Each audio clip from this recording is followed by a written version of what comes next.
Bismillahirrahmanirrahim. Very warm welcome to all of you in unique pre-FSC online lectures. Unfortunately, that is the best available stuff available in these tiring, boring and you can say tedious times for the country.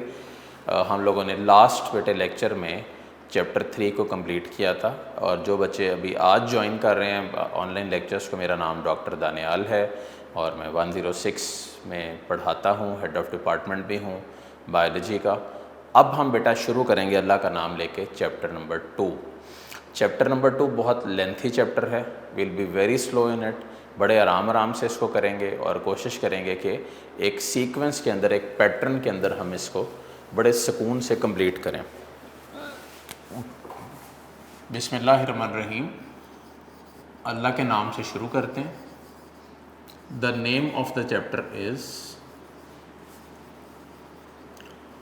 Biological molecules. अच्छा, biological molecules, biological कुछ मेरे बच्चों के जहन में आता होगा word को देख के। सबसे पहले हम इसके शॉर्ट वगैरह करेंगे, मैं आपको MCQs मार्क करवाऊंगा इंट्रो में से, फिर हम इसके बाद इसको अल्टीमेटली आगे को बढ़ाएंगे। तो बेसिकली आप इसको डिफ़ाइन कर लो, those molecules which make up the body of living organism या building block of living organism are called biological molecules, या बॉडी मैस बनाने वाले तो उनको बोलते हैं आप बायोलॉजिकल मॉलिक्यूल्स। अब ये कौन से हैं जो बॉडी मैस बना रहे हैं? बात ये है, ये सोचने की बात है कि आपकी बॉडी किन चीज़ों का मजमुआ है। The answer to this is कि आपकी बॉडी बेसिकली 3 चीज़ों का मजमुआ है, जिसमें आपके पास क्या है? Carbohydrates, proteins, lipids. ये मैंने ना 3 बेटे मेन चीज़ें लिखी हैं यहाँ पे, और चौथी मेन चीज़ है DNA या RNA। तो ये आपकी बॉडी के बायोलॉजिकल मॉलिक्यूल्स हैं जिनके ऊपर आपकी बॉडी कंप्राइज करती है और फिर इन्हीं की बेस के ऊपर आपकी बॉडी मौजूद है। ठीक हो गया? अच्छा, तो सबसे पहला शॉर्ट तो हो गया, what are biological molecules, give their importance. अब ये बुक में तो नहीं बेटे लिखे हुए, ये आपको लेक्चर के दौरान ही नोट भी करने हैं, समझने भी हैं और अपने आप को इम्प्रूव भी करना है। तो अब आप इसको डिफ़ाइन कर लें, those molecules which make up the body mass of living organism are called biological molecules. ठीक है, और फिर उसके अंदर body mass of living organism के हवाले से आप क्या करोगे कि आप इसके अंदर 4 एग्जांपल्स दे दोगे कि carbohydrates, proteins, lipids and nucleic acids, that is the DNA and RNA are the main molecules which are present in the human body. Next short question, clear हो गया पहला? Second short है बेटा बायोकेमिस्ट्री। अच्छा, मैं recall करूँ तो मेरे बच्चे 7th 8th क्लास से 9th क्लास से इनको पढ़ते हुए आगे बढ़ रहे हैं। बायोकेमिस्ट्री क्या होता है? पहले तो ज़रा किताब वाली आपको बता दूँ डेफिनेशन। पहला पेज, 17th पेज इस चैप्टर का पहला सफ़ा, इसकी पहली line, biochemistry is the branch of biology which deals with the study of chemical components and chemical processes in living organisms. 2 चीज़ें आ गई यहाँ पे, केमिकल कंपोनेंट्स में और जो केमिकल रिएक्शंस हैं किसी लिविंग ऑर्गेनिज्म में चल रहे, उनको बायोकेमिस्ट्री डील करती है। अब गौर करने की बात है कि आपकी बॉडी बेटा कौन से केमिकल रिएक्शंस के ऊपर कंप्राइज करती है या वो इनको डील कर रही है। तो the answer to this, a very simple answer to this is कि आपकी बॉडी बेसिकली जिन केमिकल रिएक्शंस के ऊपर चल रही है, उन केमिकल रिएक्शंस में आप एग्जाम्पल के तौर पे आपको बता रहा हूँ, रेस्पिरेशन ले लीजिए, डाइजेशन ले लीजिए, अगर प्लांट है तो वहाँ पे रेस्पिरेशन की जगह फोटोसिंथेसिस ले लीजिए। अब ज़रा थोड़ा सा इसको रिकॉल करें, मैंने लास्ट लेक्चर में बताया था चैप्टर 3 के रेस्पिरेशन क्या होता है, फोटोसिंथेसिस क्या होता है, थोड़ा सा फिर देखते हैं। देखें, बायोकेमिस्ट्री ये डील करती है कि रेस्पिरेशन के दौरान लार्जर कम्प्लेक्स मॉलिक्यूल्स, जो आपका बेसिकली ग्लूकोज मॉलिक्यूल है, इसको तोड़ के ATPs कैसे रिलीज़ किए जाते हैं, और वो जो ATPs रिलीज़ होते हैं क्या वो एनर्जी गेन करवाते हैं हमें या क्या वो आहिस्ता आहिस्ता टूट के ATPs बना के मज़ीद फर्दर एनर्जीज़ में कन्वर्ट, यानी कि एक लंबी इसमें थिंकिंग आ जाती है और फिर उसमें एनर्जी बजट्स आ जाते हैं। डाइजेशन क्या होती है, आप खाना खाते हो, जैसे ही आपने खाना खाया, आजकल अफ्तारी का वक्त है तो आजकल अफ्तारी की, और अफ्तारी करने के बाद आपने जो खाया वो सीधा आपके स्टमक में गया, और स्टमक में जाने के बाद क्या हुआ कि वो स्मॉलर डिफ्यूजिबल मॉलिक्यूल्स के अंदर कन्वर्ट हो गया। अब बेटे जैसे वो स्मॉलर डिफ्यूजिबल मॉलिक्यूल्स के अंदर कन्वर्ट हुआ, उन्हीं मॉलिक्यूल्स को एब्जॉर्ब और एसिमिलेट किया गया। तो जब बेटे उन मॉलिक्यूल्स को एब्जॉर्ब और एसिमिलेट किया जाएगा तो क्या होगा, वो ब्रेक डाउन करेंगे, वो ब्रेक डाउन करने के बाद क्या होगा कि वो इनटेक कर लेगी आपकी बॉडी, और फिर उसमें से एनर्जी रिच कंपाउंड्स बनेंगे। जैसे अगर कोई आपसे पूछे the most common energy currency of the body, the answer will be ATP। ठीक, अगर कोई आपसे पूछे the most common energy fuel of the body, the answer will be glucose. ठीक हो गया, energy currency of the body ATP, energy fuel of the body glucose. तो ये वो दो बेसिक इंट्रोज हैं जो आपके जहन में होनी चाहिए। डन हो गया जी। इसके अलावा कुछ और वर्ड्स हैं यहाँ पे लिखे हुए अगली लाइंस के अंदर। नेक्स्ट शॉर्ट जो बोर्ड में लास्ट टाइम आया है वो ये था, differentiate between anatomy and physiology. दोनों ही बड़े इंपॉर्टेंट वर्ड्स। ब्रीफ इंट्रो इसके ऊपर। अगर डेफिनेशन आ जाए तो इसमें डिफरेंसेस में आप इनकी सिमिलैरिटीज़ वगैरह नहीं कंपेयर करोगे, आप इनको डिफ़ाइन करोगे। जैसे एनाटॉमी में आप क्या डेफिनेशन दोगे, the branch of biology which deals with the study of internal structure of living organism is called anatomy. ठीक हो गया। और अगर यही बात आप अप्लाई कर दो फिजियोलॉजी के ऊपर, तो फिजियोलॉजी क्या होती है, the branch of biology which deals with the study of functions of different parts of living organism and underlying processes with it। जो functions को डील करे वो फिजियोलॉजी, और जो इंटरनल स्ट्रक्चर को डील करे वो एनाटॉमी। तो मेरे बच्चों ने इस बात को अपने जहन में महफूज कर लेना है, ठीक है, और जहन में फिर रखना भी है। अच्छा, photosynthesis, respiration, digestion, muscle contraction etcetera, ये सब बायोकेमिकल टर्म्स हैं जो आप इस्तेमाल करते हो मुख्तलिफ प्रोसेसेस में। एक मैंने एक्सप्लेन नहीं किया अभी तक, वो है मसल कॉन्ट्रैक्शन। अब वो बेटे क्या होता है मसल कॉन्ट्रैक्शन? पहले तो ये सोचें कि मसल क्या होते हैं। मैं आपके ना कंसेप्ट्स बिल्डअप कर रहा हूँ मैट्रिक लेवल के मुकाबले में, तो उनको मेरा बेटा बिल्डअप कीजिए। मसल्स क्या होते हैं? मसल्स स्पेशलाइज्ड कनेक्टिव टिश्यूज़ हैं जो प्रोटीन से बने होते हैं। और कौन से प्रोटीन से बने होते हैं? एक्टिन से और मायोसिन से। ठीक हो गया। तो दो मेन प्रोटीन हैं, एक एक्टिन प्रोटीन और दूसरा मायोसिन प्रोटीन। अच्छा, ये मसल्स में होते हैं। अब मसल कॉन्ट्रैक्शन क्या होती है? जब एक मसल कॉन्ट्रैक्ट करता है, जैसे मैंने हाथ उठाया और मैं लिखना शुरू कर दिया, तो इसका मतलब मेरे जो बाजू के मसल्स हैं वो कॉन्ट्रैक्ट कर रहे हैं। तो जब एक मसल कॉन्ट्रैक्ट करता है, याद रखिएगा, वो शॉर्ट और थिक हो जाता है, और जब एक मसल रिलैक्स करता है बेटा वो लॉन्ग और थिन हो जाता है। तो दोनों ही बातें जहन में महफूज कर लीजिए। अच्छा, नाउ नेक्स्ट शॉर्ट क्वेश्चन तो नहीं है, बहरहाल एक पॉइंट सा है, differentiate between organic and inorganic compounds. Organic compounds कौन से होते हैं, और आपकी बॉडी में अगर ले लें तो इनऑर्गेनिक कंपाउंड्स कौन से होते हैं? लेकिन दोनों ही वर्ड्स आने चाहिए, और मेरा ख्याल है आपकी बेसिस बनी हुई इतनी। तो ऑर्गेनिक कंपाउंड्स में जो बेसिकली वो कंपाउंड्स हैं जिसमें कार्बन हाइड्रोजन बुनियादी कंपोनेंट है, इसमें लिपिड्स होंगे, प्रोटीन्स होंगे एंड कार्बोहाइड्रेट्स होंगे। तो कार्ब्स, लिपिड, प्रोटीन, ठीक, और इसके अलावा न्यूक्लिक एसिड भी यू कैन से। और इनऑर्गेनिक कंपाउंड वो होंगे जैसे जिसमें वाटर है, कार्बन डाइऑक्साइड है, ये सब। इनमें हाइड्रोजन, ऑक्सीजन, कार्बन वगैरह की बात नहीं है, ये कुछ और कम्बिनेशंस में एग्जिस्ट कर रहे हैं, ठीक है। एसिड्स हो सकते हैं, बेसिस हो सकते हैं, सॉल्ट्स हो सकते हैं।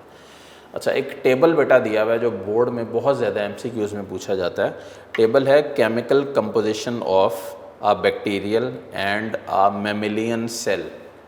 बैक्टीरियल सेल और मैमेलियन सेल की केमिकल कंपोजिशन क्या है और वो किस फॉर्म में यहाँ पे दी हुई है।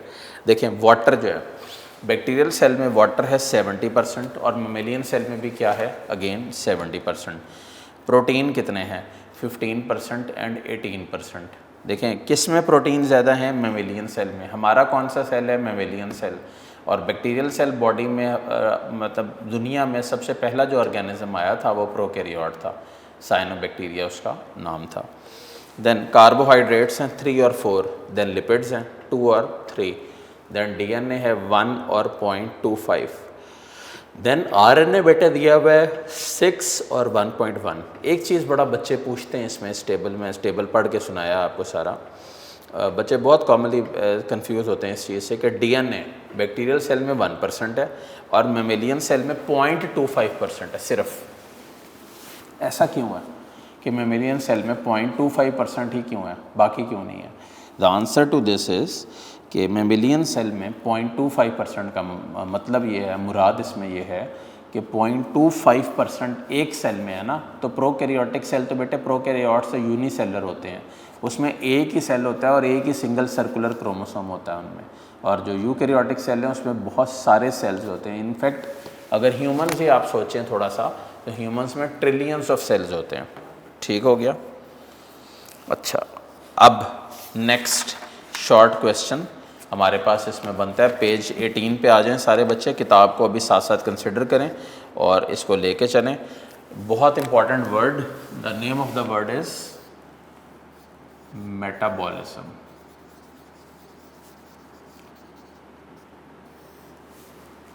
तो what is metabolism?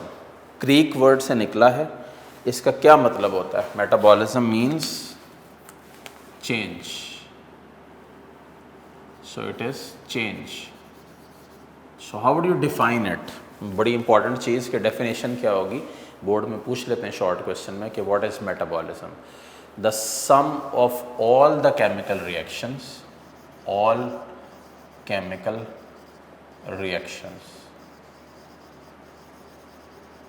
taking place in the body of living organism, ठीक है, is called metabolism। तो ये तो हो गया मेटाबॉलिज्म। और अब इसके दो पॉइंट्स हो जाएंगे, एक हो जाएगा एनाबॉलिज्म और दूसरा हो जाएगा कैटाबॉलिज्म। एनाबॉलिज्म क्या होता है और फिर कैटाबॉलिज्म क्या होता है?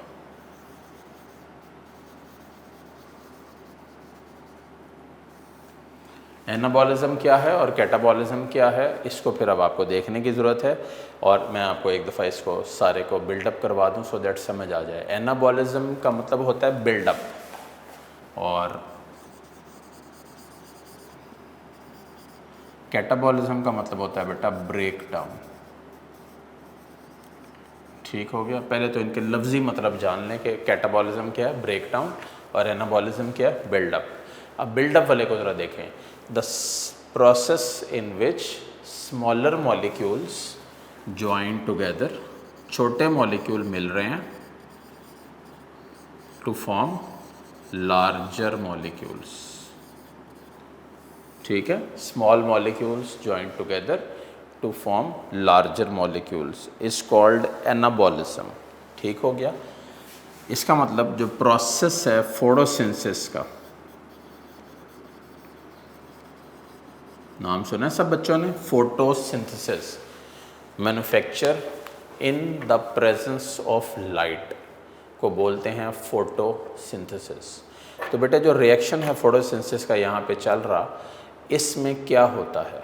इसमें स्मॉलर सब्सटेंसेस को मिलाते हैं और ग्लूकोज मैन्युफैक्चर करते हैं, यानी कि कार्बन डाइऑक्साइड और वाटर को मिलाते हैं। बचपन से आप लोग पढ़ते आ रहे हो इसको, और ग्लूकोज की मैन्युफैक्चरिंग हो जाती है। तो सबसे पहली बात है, सोचने की बात है कि कौन सी सब्सटेंसेस हैं जो या कौन से ऑर्गेनिजम्स हैं जो फोटोसिंथेसिस कैरी आउट करते हैं। जैसे क्लास में मैं ये सवाल पूछता हूँ, सारे बच्चे कॉमन एक जवाब देते हैं कि भाई या सर बेसिकली इसमें जो है वो ग्रीन प्लांट्स का जिक्र होगा। तो मैं यहाँ पे थोड़ा सा आपकी नॉलेज ऐड कर दूँ और थोड़ा सा आपको क्लियर कर दूँ। फोटोसिंथेसिस का जो प्रोसेस है वो ना सिर्फ ग्रीन प्लांट्स में हो रहा होता है, वो 60% एलजे में होता है। एलजे भी फोटोसिंथेटिक होते हैं। ठीक हो गया? याद रखिएगा। इसके अलावा फोटोसिंथेटिक बैक्टीरिया भी दुनिया में एग्जिस्ट करते हैं। इसके अलावा बैक्टीरिया के अलावा भी आप समझते हो कि वो ऑर्गेनिजम्स भी होंगे जिनको आप बोलते हो साइनोबैक्टीरिया, ब्लू ग्रीन एल्जे, वो भी इसी के अंदर एग्जिस्ट करते हैं और इसी फॉर्म में मौजूद होते हैं। ठीक हो गया बेटे? तो ये आप इसकी एग्जांपल दोगे फोटोसिंथेसिस की। अब आप आ जाओ सेकंड पार्ट पे, वो क्या है? कैटाबॉलिज्म। कैटाबॉलिज्म को डिफाइन कर दो। कैसे डेफिनेशन दोगे? The process in which larger molecules are broken down, large molecules are broken down to form small molecules, plus you can say energy is released। ठीक है, एनर्जी भी रिलीज होती है, lot of energy is also release in it. तो catabolism की बेटे example हम ले लेते हैं रेस्पिरेशन। चलें अब थोड़ा सा रेस्पिरेशन को ना बिल्डअप करते हैं 2 मिनट, और आपकी नॉलेज में इजाफा करता हूँ। गौर से सुनिएगा मेरे बच्चे। रेस्पिरेशन किस में हो रही है? आंसर इज तमाम लिविंग ऑर्गेनिजम्स रेस्पायर करते हैं। ठीक, उसमें प्लांट्स भी हैं, उसमें एनिमल्स भी आ जाते हैं, मुकम्मल सारे रेस्पायर करने वाले होते हैं। ठीक है, एक बात हो गई। दूसरी बात, रेस्पिरेशन के दौरान क्या होता है? उसके अंदर क्या होता है कि जो कम्प्लेक्स कंपाउंड्स हैं जैसे ग्लूकोज है, उसको ब्रेक किया जाता है सिंपलर सब्सटेंसेस में, और इसके अलावा ना सिर्फ उसको तोड़ा जाता है, उसको आगे कंटिन्यू भी करवा दिया जाता है। मतलब ये कि उसको जो है वो एनर्जी या ATPs की फॉर्म में ब्रेक डाउन भी कर दिया जाता है। अगली बात है कि रेस्पिरेशन बेटे होती कितने टाइप्स की है?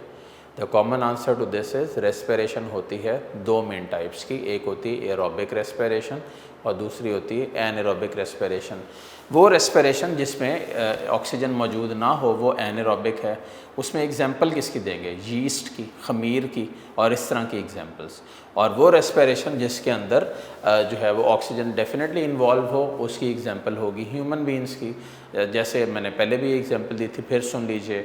जब भी एक ग्लूकोज के मॉलिक्यूल को तोड़ा जाता है एरोबिक रेस्पिरेशन के दौरान, तो टोटल 40 ATPs रिलीज़ किए जाते हैं। कितने ATPs? 40। और फिर वही हैं जो आगे जो है वो इस सारे को गेन अप करवाते हैं और कंप्लीट करवाते हैं। तो ये आपके पास है एनाबॉलिज्म और कैटाबॉलिज्म। अब एक बात और भी सोचने वाली कि क्या ये रिएक्शन दोनों अलहदा-अलहदा चलते हैं? पहले कैटाबॉलिज्म चलता है फिर एनाबॉलिज्म चलता है, या दोनों साथ साथ चलते हैं? तो answer to this is that both of these reactions go side by side in the living cells. इसका मतलब ये हुआ कि एक साइड पे एनाबॉलिज्म चल रहा होता है और दूसरी साइड पे कैटाबॉलिज्म भी साथ साथ ही चल रहा होता है और मौजूद होता है, और इसी अंदाज में ये चलता चला जाता है। आई होप सो कि ये जो इंट्रो का एक पेज था उसमें से जितना आपने पढ़ा, ये सब शॉर्ट आपके लिए इन्फॉर्मेटिव थे। आपने इनको गेन किया होगा और इम्प्रूव किया होगा अपने आप को। एक दफ़ा इस सारे को अभी कंप्लीट करिए, फिर हम पहला लॉन्ग क्वेश्चन शुरू करते हैं इम्पोर्टेंस ऑफ कार्बन के हवाले से। ठीक हो गया?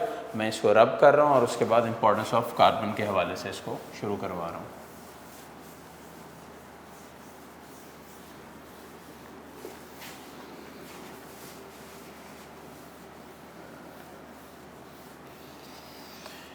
तो अब पहला लॉन्ग क्वेश्चन आज का और इस चैप्टर का, give the importance of carbon.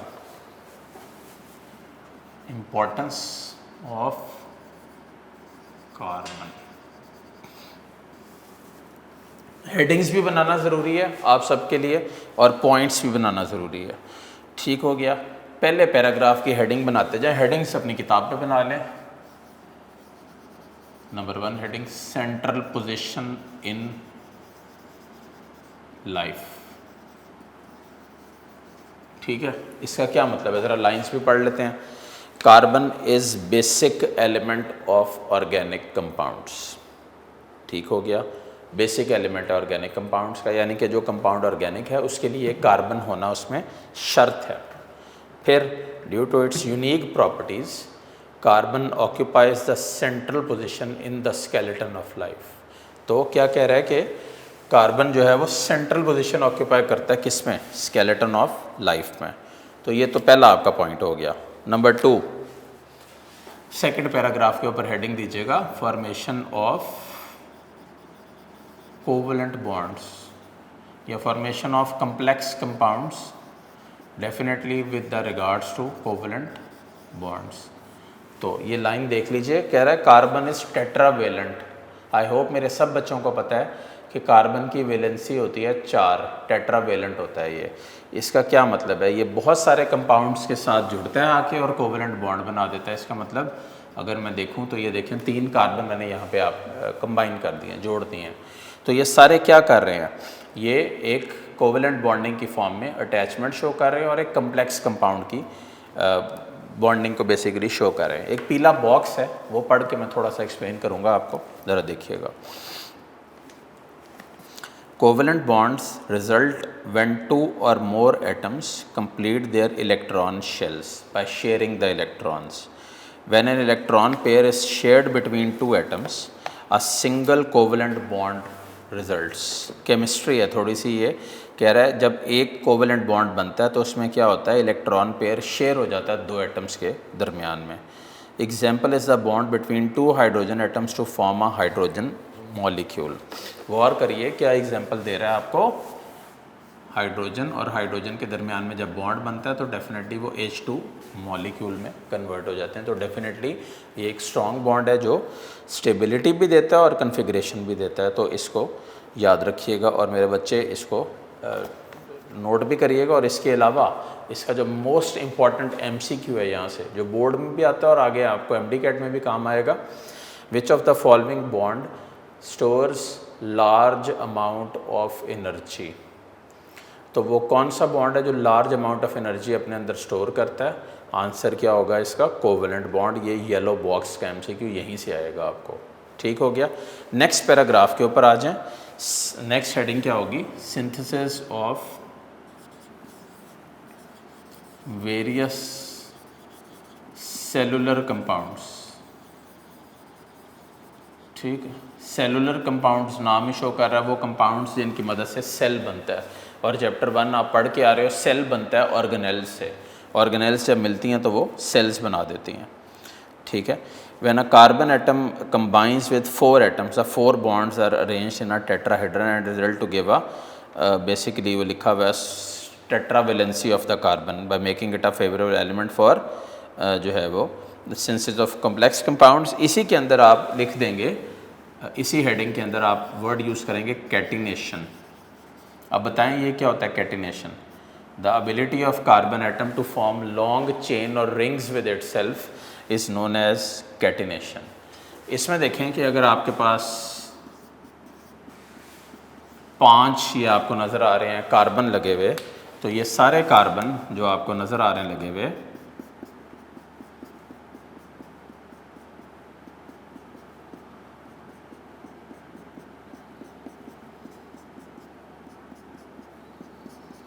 फ़र्ज़ करें ये देखें मैंने ये लगाया 5 कार्बन हैं और ये इसके हाइड्रोजन हैं। तो ये क्या है, ability to form long chains और रिंग्स विद इटसेल्फ। अब ये बताएं, आप लोग केमिस्ट्री पढ़ते हैं तो ये बताएं ये कौन सी चेन बनाई है मैंने? आप सब हाथ खड़ा करके कहेंगे ये किताब में आपकी बनी हुई है, चूँकि ये स्ट्रेट चेन है।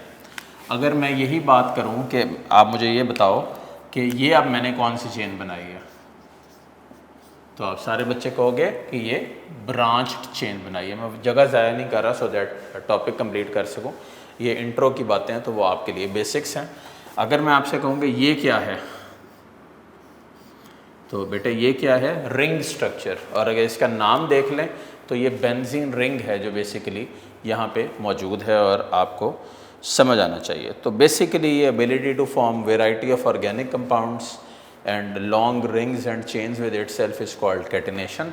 जब बहुत सारा कार्बन मिल जाता है और लॉन्ग चेन और रिंग्स बनाता चला जाता है तो ये आप इसको बताते हो कि ये वेरियस सेलुलर कंपाउंड्स बनाता है। और इसके अंदर आप जो है वो स्ट्रेट चेन भी बता सकते हो, अनब्रांच चेन भी बता सकते हो और रिंग स्ट्रक्चर भी यहाँ पे एक्सप्लेन कर सकते हो।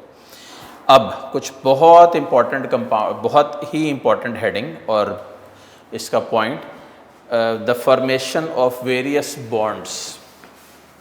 ठीक है, तो मेरे बच्चों ये बड़े ध्यान से करना है आपने paragraph, formation of various bonds.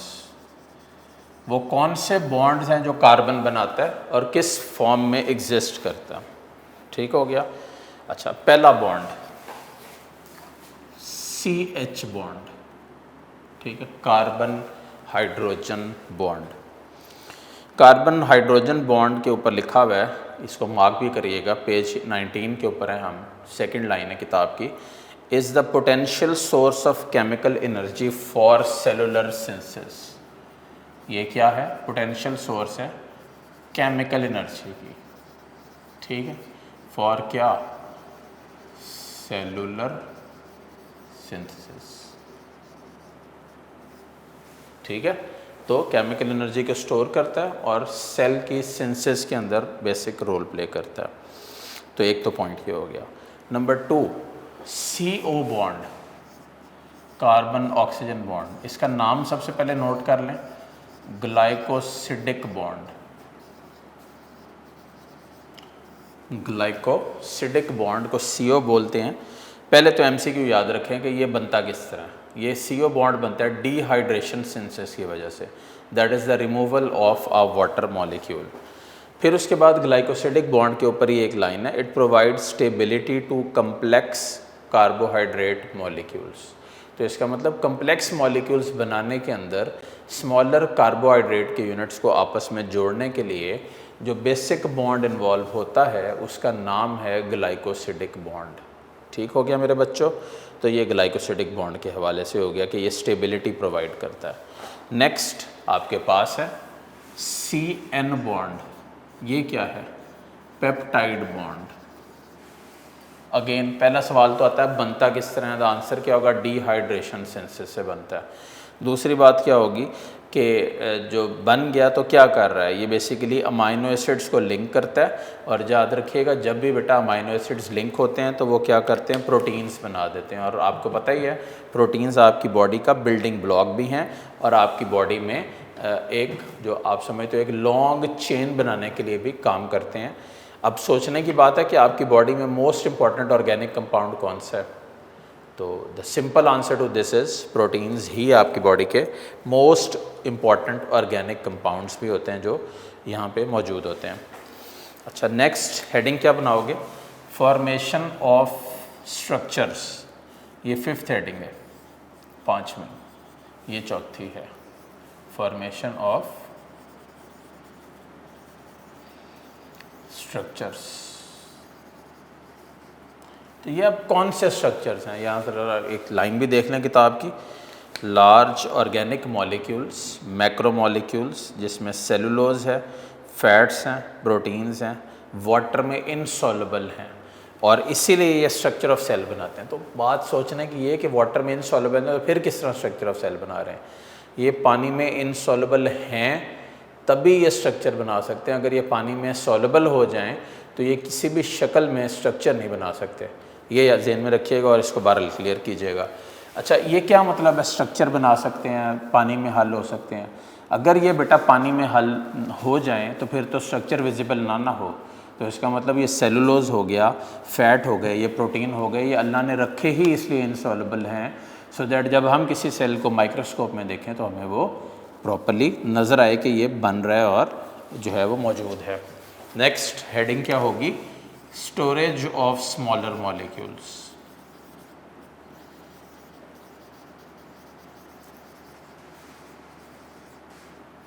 अब ये क्या है स्टोरेज ऑफ स्मॉलर मॉलिक्यूल्स? तो इसमें ये लाइन आप लिखेंगे, they also serve as storage for smaller molecules like glucose, जो बाद में एनर्जी प्रोवाइड करते हैं। इसका मतलब ये है कि हम लोगों ने, जैसे आजकल रमज़ान चल रहा है, तो आपने सुबह सहरी की और उसके बाद आपने तकरीबन 15 घंटे के बाद अफ्तारी की, और 15 घंटे आपने कुछ नहीं खाया पिया, अल्लाह की रज़ा के लिए आप भूखे प्यासे रहे। तो इसका क्या मतलब है कि आपकी बॉडी में जो ग्लूकोज, जो वाटर रिजर्व और जो इस तरह की चीज़ें मौजूद हैं वही इसको इस्तेमाल करती जा रही हैं, और वही इस्तेमाल होते हुए जो है वो इस एनर्जी को आपको प्रोवाइड कर रही हैं और स्मॉलर मॉलिक्यूल्स रिलीज़ करवा रही हैं यहाँ पे।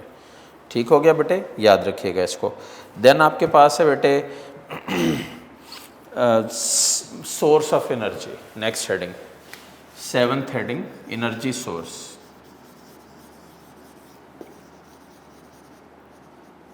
ये क्या है? एनर्जी सोर्स से क्या मुराद है? Smaller molecules such as glucose, amino acids, fatty acids serve either as source of energy or as subunits to build macromolecule. आपकी बॉडी में जहाँ पे मैक्रोमोलिक्यूल्स का टूटना ज़रूरी है, वहीं पे मैक्रोमोलिक्यूल्स का बनना भी ज़रूरी है। अब सोचने की बात है कि मैक्रोमोलिक्यूल्स का बनना क्यों ज़रूरी है। द आंसर इज़ कि बहुत सारी जगहों पे आपको लार्जर मॉलिक्यूल्स चाहिए। फिर सोचता है इंसान कि आपकी बॉडी में बहुत सारे ऑर्गन्स हैं जिनमें अल्लाह ने रीजनरेटिव एबिलिटी रखी है। जैसे हड्डी टूट गई तो क्या हड्डी जुड़ेगी नहीं? द आंसर इज़ डेफिनेटली, अल्लाह की रहमत से इंशाल्लाह जुड़ जाएगी। तो इसका मतलब कैसे जुड़ेगी? और डेफिनेटली यहाँ पे फिर रीजनरेटिव एबिलिटी मैटर करती है, और वही फिर जो है वो एनर्जी के अंदर आप देखते हो कि वो आपकी बॉडी के सेल्स मिलते जाते हैं और फिर डेफिनेटली वो एक एनर्जी सोर्स के तौर पे भी मटेरियल्स एक्ट करते हैं। Then some small molecules are immediately broken down to form ATPs, और ATP के ऊपर आगे लिखा हुआ है ये एनर्जी प्रोवाइड करता है, इमीडिएट सोर्स ऑफ एनर्जी है। अगर ATP ही देख लें, बार बार आ रहा है तो थोड़ा सा इसको देख लेते हैं। ATP एडिनोसिन ट्राईफॉस्फेट, जब आप इसको तोड़ोगे तो वो कन्वर्ट होगा ADP में और इनऑर्गेनिक फॉस्फेट में। ये जो इनऑर्गेनिक फॉस्फेट अलहदा हुआ और ADP अलहदा हुआ, इसके साथ एनर्जी रिलीज़ होगी 7.3 किलो कैलोरीज। ADP टूटेगा AMP में और इनऑर्गेनिक फॉस्फेट में, और एनर्जी कितनी रिलीज़ होगी? 7.3 किलो कैलोरीज। ठीक है, यानी कि गौर करें, ATP किस में कन्वर्ट हुआ? ADP में, और ADP किस में कन्वर्ट हुआ? AMP में। हर सिचुएशन में जो बॉन्ड बीच में से टूटा, नॉलेज के लिए बता रहा हूँ, वो इसको इस तरह लिखते हैं अलिफ मद्दा, और इसको बोलते हैं टिल्ड बॉन्ड। क्या बोलते हैं? Tilde.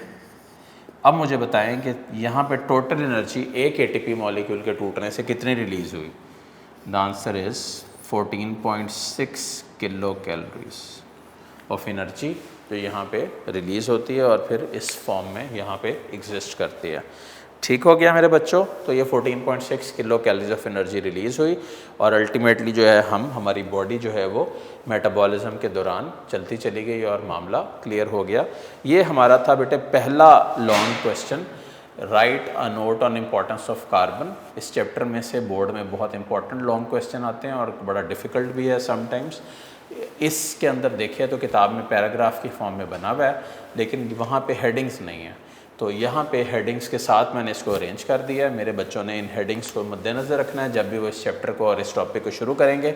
Wish you good luck for it. अच्छे से अंदाज में इसको कीजिएगा, इसको कंप्लीट कीजिएगा, सारे को एक दफ़ा गो थ्रू कीजिएगा, और जिधर आप इसको लूज़ कर रहे हो वहाँ पे वापस कीजिएगा, रिवाइंड कीजिएगा, फिर पढ़िएगा, और फिर किताब को कंसल्ट करके देन नोट्स को पढ़िएगा। I hope so that it was informative for all of you. Next time इंशाल्लाह हम इम्पॉर्टेंस ऑफ वाटर को टेकअप करेंगे। ये सब हेडिंग्स को एक दफ़ा गो थ्रू कर लीजिए और कंप्लीट कर लीजिए। अल्लाह हाफ़िज़।